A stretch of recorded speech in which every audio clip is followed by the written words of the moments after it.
Greetings and salutations. It's the Hans Rico Palazzo Fantasy Baseball Podcast, but it's the special Monday segment that we do every Monday, at least the last 2 Mondays, with Phil Goyette, our prospect guru from Rotofanatic and Rotoballer. Phil, what is the good word in Ireland? Life's good here, man. We're going on vacation Saturday. I get my second jab of Moderna on Friday, and then we're going on vacation Saturday. So, first vacation in a while? Yeah, since last summer. Wow. All right. Well, that's awesome. You know, there's a lot of prospects that were going on vacation permanently, and they're not coming back. So it's not really a vacation. It's more of a relocation. And we're going to talk about it. The trade deadline was intense. Phil, you and I, we enjoy baseball. We've been around for a while now on this planet. Was this the most wild-ass trade deadline that we've ever experienced? I absolutely think so. Even just the trades within the last 6 hours of the day before the deadline were bananas. It really was. I picked a really. My son likes to say, so. If you ever seen the Despicable Me movie, Vector, the bad guy says, in both direction and magnitude. So it was the biggest trade deadline in both direction and magnitude. Hell yeah, it was. And it's got a lot of fallout. So we're going to talk about that exclusively. We're going to focus in on the prospects that were traded, maybe some prospects that are also going to benefit from more playing time now that other players have left the building, like the Cubs, totally clean house. And problem is, though, position-wise, this is just off the top of my head, there's not a lot of immediate prospects that the Cubs position player-wise are going to punch in to replace Chris Bryant, Anthony Rizzo, etc.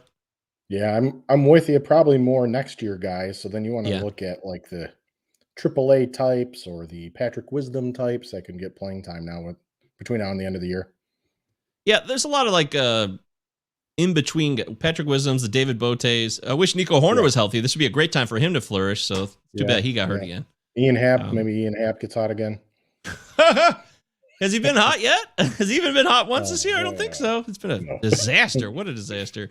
Don't forget, it's the Palazzo Podcast, protonmail.com, Palazzo Podcast on Twitter, 2 L's, 2 Z's. Utah, give me 2. We do this to Phil every Monday. If you want to get your questions in, drop them in the live chat right here. We're on YouTube. We're on wherever, Twitter, Facebook Live. So drop your questions, and Phil will happily answer them. Otherwise, we're going to talk about stuff we want to talk about. Right, Phil? Absolutely. All right, well, let's get to it then. Craig Kimbrell switches towns, but only the half of the town. He's going to the north side, or he was on the north side. Now he's going to the south sider. So he's getting the playoff situation, which is great for him. But in return, the Cubs got Madrigal and Cody Hewer.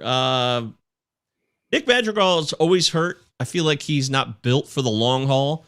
In fact, by the way, did you see what Dayton Moore said about Alberto Mondesi today? Yeah, on the radio. I did because I have him stashed in the league. So yeah, I did. That was some cold shit. I like it though, man. I like hearing that kind of truth. People say you shouldn't reveal that information, but as a fan and somebody who plays fantasy, I love it. I love it. Yeah. But what about Nick Madrigal? Is he built for the long haul?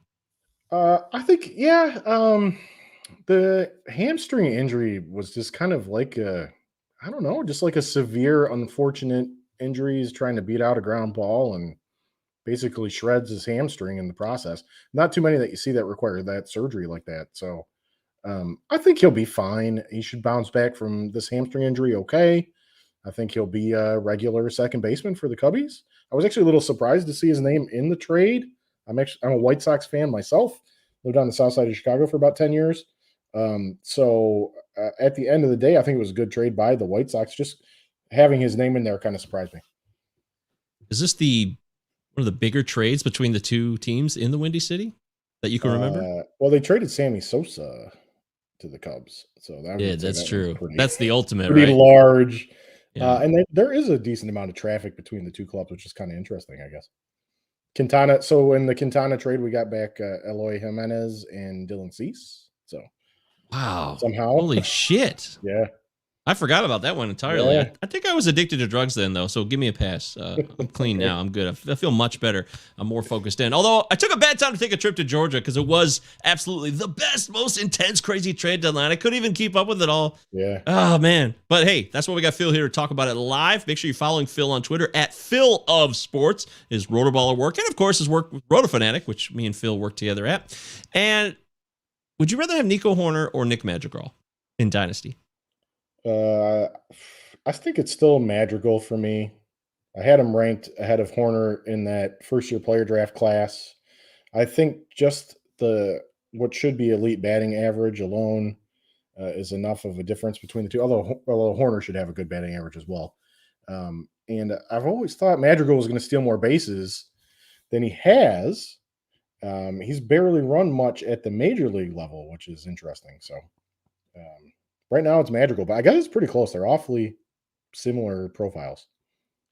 Yeah, that's why I asked that. I feel like there's not too much difference. Maybe the stolen bases could be the X factor for Madrigal, but if it doesn't happen, then I think they're very, very similar. Now, there's a potential for a slight more power with Horner, maybe. Yeah, I'm with you.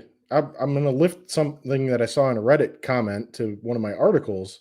Somebody suggested that because Hoyer and Epstein are obviously close, Hoyer has some kind of inside information on the rule changes coming to the game. Which will make the game more attractive to contact-oriented play. Hence, the desire for this extreme contact-oriented middle infield. It's kind of a wild-ass conspiracy theory, but I thought it was pretty interesting when I started reading it. Genius. That is absolute genius. I wish I knew who that Redditor commenter was. Kudos to you, and I'm glad you brought it up because I talked about something along those lines, but that's more specific on last week's show, where I talked about with Carlos Marcano about, hey, the CBA is going to change. There's going to be new rules related to free agency, arbitration years. But I didn't think about the one part about the actual game changes, which are very much something that are in play. That's a great point. Yeah. Well, interesting, at least. It's like the clear as day to me now. I should have thought of it before. I feel like, it's so obvious, but yet I just didn't think of it in the moment. What about the deal with the Phillies and the Rangers? Now, Spencer Howard has been given up on by the Phillies to get Ian Kennedy, Kyle Gibson, Hans Kraus, and also Kevin Gowdy and Josh Gessner win this deal. So you got Spencer Howard, Kevin Gowdy, Josh Gessner coming to the Rangers. What do we know about the other two? Because Spencer Howard's the big name on this end for the Rangers. Yeah, I'm honestly kind of like look 'em up type of guys for me. So I thought this was one of the strangest trades of the whole deadline. I really don't understand still why the Rangers sent Kraus back the Philly way. Kind of strange. But Gowdy and Gessner are both right-handed pitchers. Gowdy's higher up the ladder right now than Gessner is. Both are having good seasons. Gowdy's got a 3.5 FIP thereabouts, so you could see him maybe get promoted even relatively soon to Double-A, I would think. Gessner hasn't been out of the complex league yet, so he's probably a ways off in his career, I would say. They seem like throw-in type arms, to be honest with you. Neither of them are as good as Kraus, who went to the Phillies. So it was basically like, we're going to give you Spencer Howard, who's our crown jewel for prospects on the Philly side, right? Yeah, but I mean, I think it's probably debatable whether Howard or Kraus is going to be the better major league pitcher at this point. Wow. See, that's fascinating. And they also get Kyle Gibson, who can fill in for what Howard was doing better right now. I mean, It helps them. So do you think Philly kind of rolled them on this one or no? It's just a strange one. It seemed okay when I saw the first iteration of it, but I didn't see it. The Kraus news didn't come out until later. And then it was like, why are they sending Kraus back to Philly?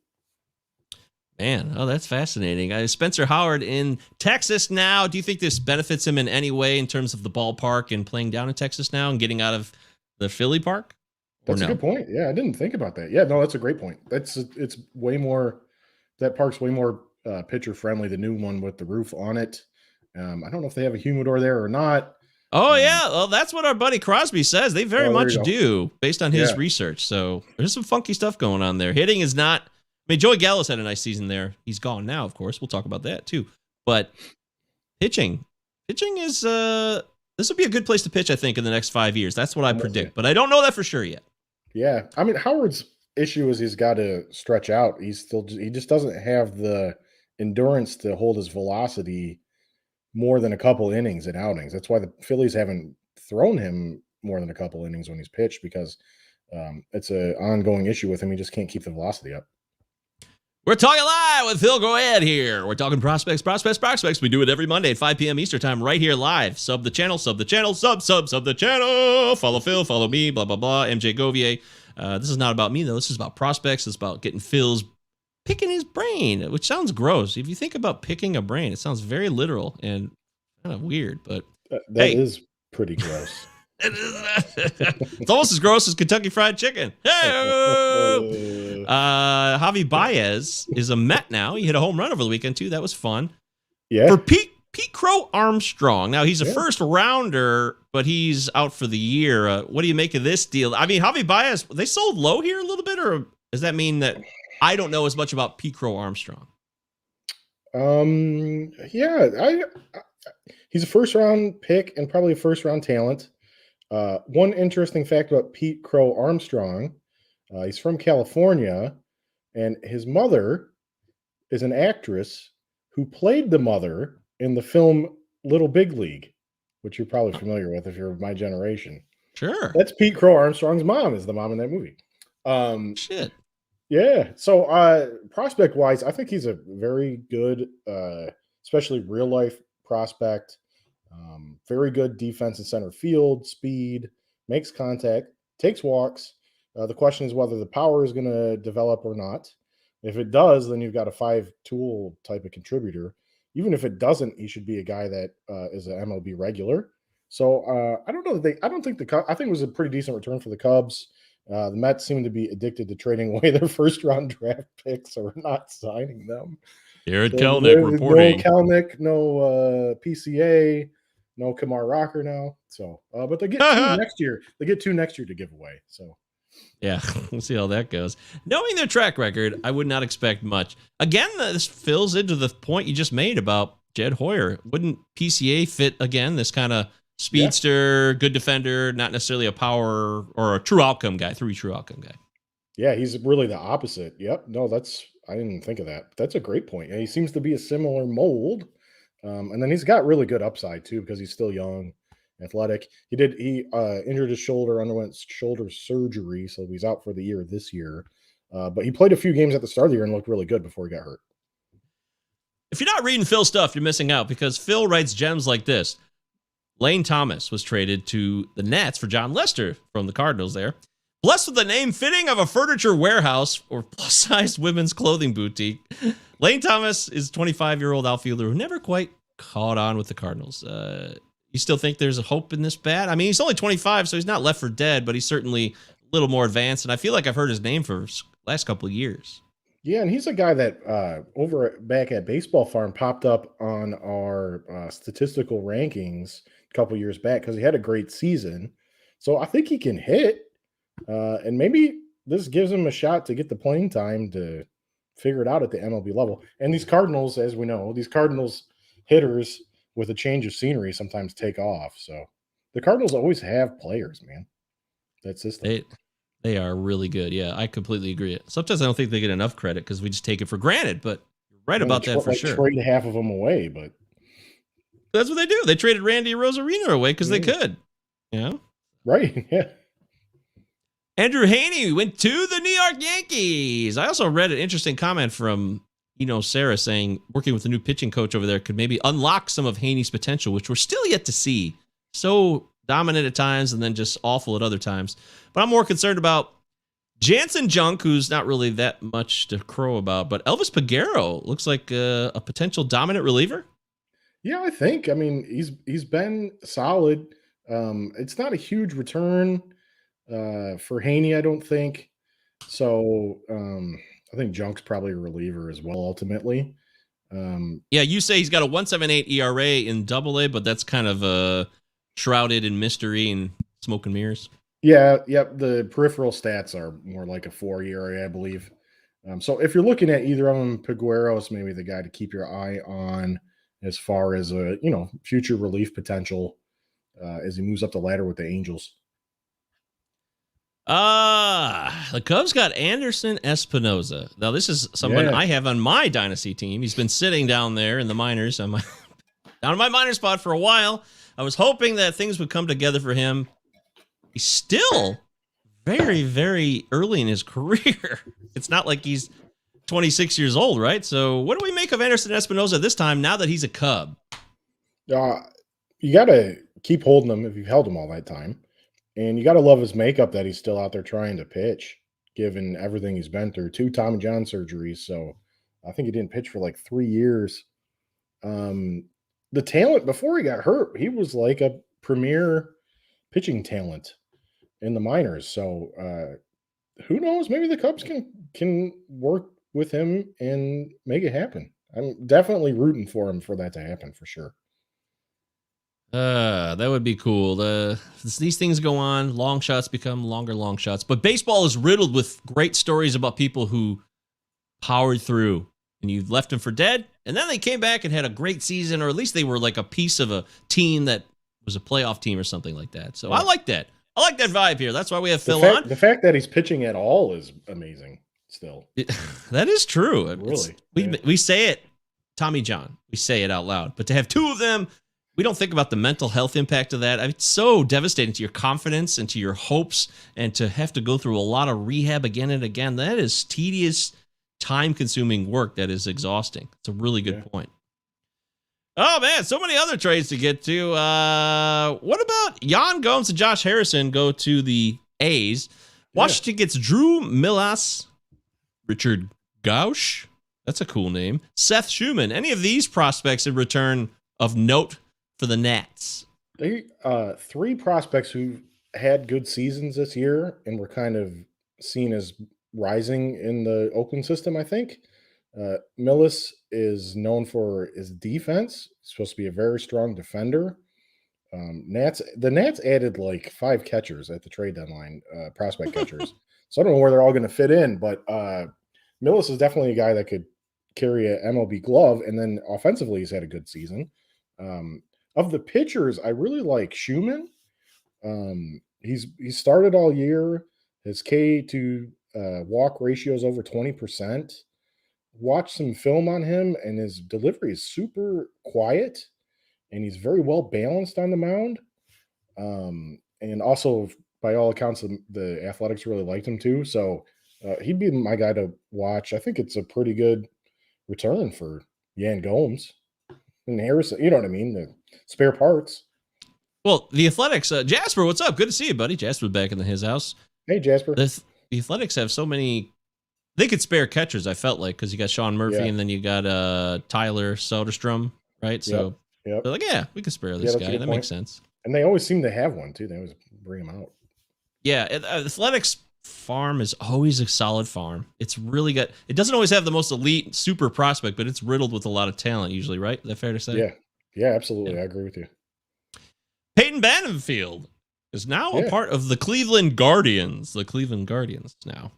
Jordan Luplow and DJ Johnson were sent off to Tampa Bay. Now, you've said here that Peyton Banfield has been featured in your Outsiders piece throughout the season, which is players that are outside like the top 100 or what? 250. Okay. Yeah. Yeah, he's been one of the best obscure pitching prospects. His brother Blake is a professional pitcher, I think, in the White Sox system. I'm actually blanking on that now. He definitely at least used to pitch in the White Sox system as a reliever. Peyton's moved up to Double-A this year. His numbers are good at both high A and Double-A. He's not walking guys. He's striking out batters. He's getting ground balls. So the stuff isn't frontline rotation stuff, but he's also moving to Cleveland, and we've said that about Cleveland pitching prospects before, and they've taken a leap. So that sounds like a match made in heaven. It really does. A guy that you like, who's kind of undervalued, but performs well, and then goes to a team that knows how to harness pitching. That is a good combo. Tampa Bay has a lot of pitching in their system, so I would think Cleveland had a few arms to pick from here, and they landed on Battenfield. So I think that's a good sign. I like what they're doing. They picked up who's the guy from San Diego? They got the Clevenger deal, the pitcher, the young single-A pitcher. I liked him. I can't remember his name. He's still a ways away from coming. You know who I'm talking about. He's hurt this year. Yeah, he's kind of a bigger dude, I feel like. And I liked him. I know Owen Miller was in that trade. I can't remember his. Anyways, they target players they like, and they're going to work them through. And I liked Cal Quantrill coming over in the deal, too, because I knew eventually he would start following the Cleveland way. And he's been better and better as this season's gone on. He's been very fantasy relevant, at least in the last month and a half. Yeah. And Cleveland's going to pitch those guys. Yes, exactly. That's the thing. You know they'll put them to work. Jasper says, I was doing an oil change. I just happened to look at my phone and saw you were on. Hello there, Phil. Can't miss a prospect update. Don't forget the pan. That's right. Don't forget to recycle that oil too, Jasper, please. It's very important. Yeah. All righty, we're moving forward on the Palazzo podcast. 2 L's, 2 Z's, of course. We're doing the weekly prospect check-in with Phil Goyette. I gotta selfishly ask about Reese Olson because he's one of the few deals the Tigers did. I think maybe the only deal. Daniel Norris went to Milwaukee. End of that experiment. It's so funny how prospects change when the years go by. Daniel Norris was brought here in the Matthew Boyd deal, along with sending David Price to Toronto. We got Matthew Boyd and Daniel Norris, and we're like, yeah, it's gonna be awesome, dude. Daniel Norris, the real deal. In fact, it could have been argued at the time. I'd have to go back and dig up articles, but people were talking about Norris above Boyd in at that time, and that is clearly gone the other way. So Reese Olson is the new Tiger. Anything to be excited about here? Yeah, I thought he looked pretty good. I watched a little bit of tape of his. He's been effective this year. I thought his mechanics looked a little jerky and sort of indirect toward the plate. So it could be something that Fetter made. And the Tigers and the new Tigers regime for pitching development. If he's being effective and he has that going on, if that's something you can clean up and get him more direct to the plate, I would think you could add probably more control and also more velocity. So I'd watch him. I think it's, like I said, I think it's a good return. Somebody that could potentially start in the future for Daniel Norris. So I think that's well done on the Tigers, this one. All right, cool. That's exciting for our Tigers people. Go Tigers. That's right. Adam Duvall is a Brave again. What do you know? Shocking. In the end, you knew it would happen. But in a divisional trade here with the Marlins, they sent Alex Jackson, the catcher prospect, who has been touted at times. I sometimes wonder why. I'm not really sure if he's all he's cracked up to be. He's hurt. He's been hurt this year again, too. Alex Jackson? Are the Marlins going to harness something and create a catching... Get a guy who could, I don't know, be a rock-solid, everyday MLB player in the next 2 to 3 years? I'm gonna tell the anecdote again because whenever I think of Alex Jackson, I wrote something 3 or 4 years ago that involved a list of top catching prospects that Alex Jackson was not on, and someone on Twitter just yelled at me, like not a little bit, like got extremely pissed at me that Alex Jackson wasn't one of the top 10 catching prospects or whatever. So all I can think of when I think of that is him. So then when he hasn't amounted to anything yet. I feel a little vindicated. Jackson, he's really hitting this year. The barrels at AAA, estimated barrels at AAA are high. I think he's kind of always hit throughout his career. So he's bounced around a little bit. There might be playing time in Miami. So I don't know if he's going to be like an all-around catcher, but he might be one that gets in there and slugs. So fantasy relevant catcher. Okay, if I'm right, then quit yelling at me. You guys should never yell at Phil. Phil's trying to help here. He's your friend. He's one of the good guys. Just remember that now. That's why we like Phil. That's why I like having Phil on the show. Okay, I'll move on from that. I could talk more about Alex Jackson, but I'll leave it there. I want to talk about, well, there's no reason to talk about this. Jose Barrios went to Toronto. I think everybody who knows anything about Dynasty or prospects, you know who Simeon Woods Richardson is. You know who Austin Martin is because he was a highly touted draft pick last year.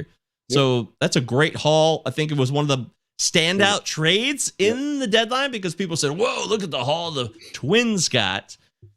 I want to know, what is the ceiling for Woods Richardson, though? Probably top 2 starter? Can he be the top? Yeah, maybe more of a 3. Okay. Maybe more of a 3, but 20-year-old at AA, performing well this year. Has a great mix of pitches. I think the velocity hasn't bumped like some thought it might when he came out as a prep Texas right-hander.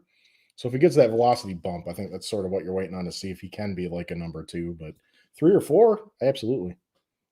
Is Martin?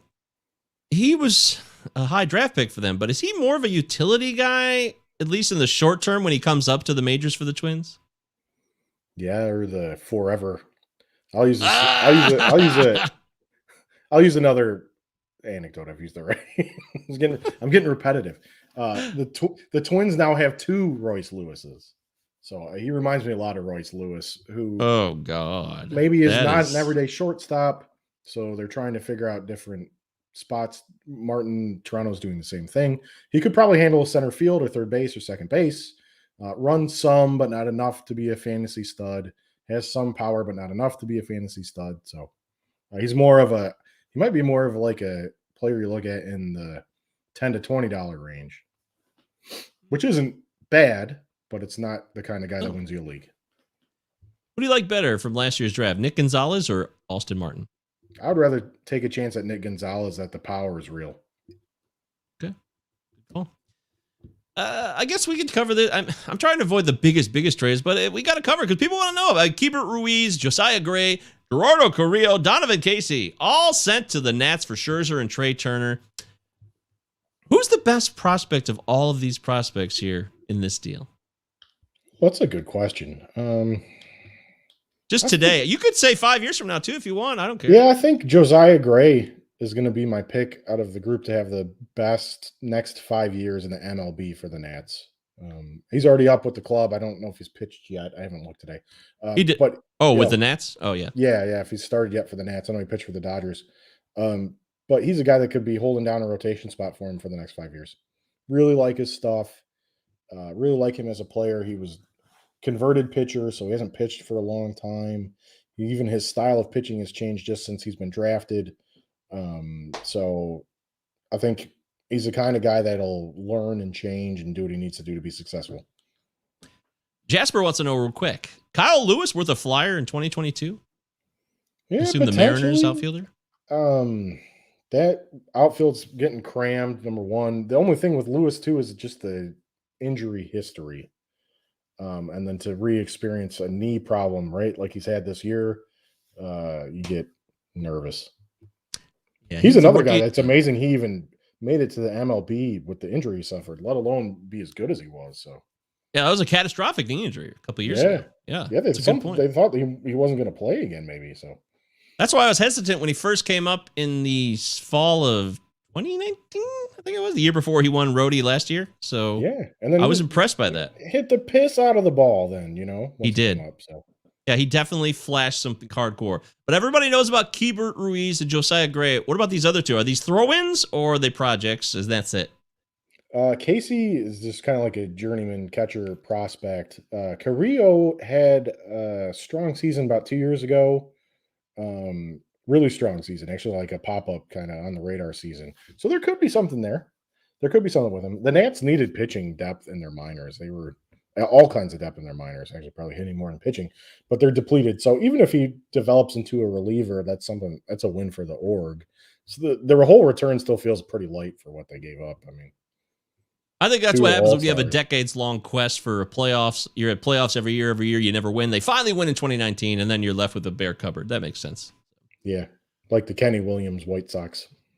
Oh, geez. God, so many bad memories. All right, we're almost done here. We're going to wrap up the show. We do a half hour. We get in, we get out, we move on with our lives. That's what we do here. Phil Goyette, Phil of Sports on Twitter, at MJ Govier on Twitter, of course. You can read Phil's work. Rotofanatic and Rotoballer. He just did a big-ass piece. You don't want to miss that. We got another question for We Hit the Road. Torkelson going to be 2022 Rookie of the Year? Heard it here first. That's not really a question. That's more of like, go Tigers. Yeah, I don't know about that. That's a leading question, Jasper. That is a very much.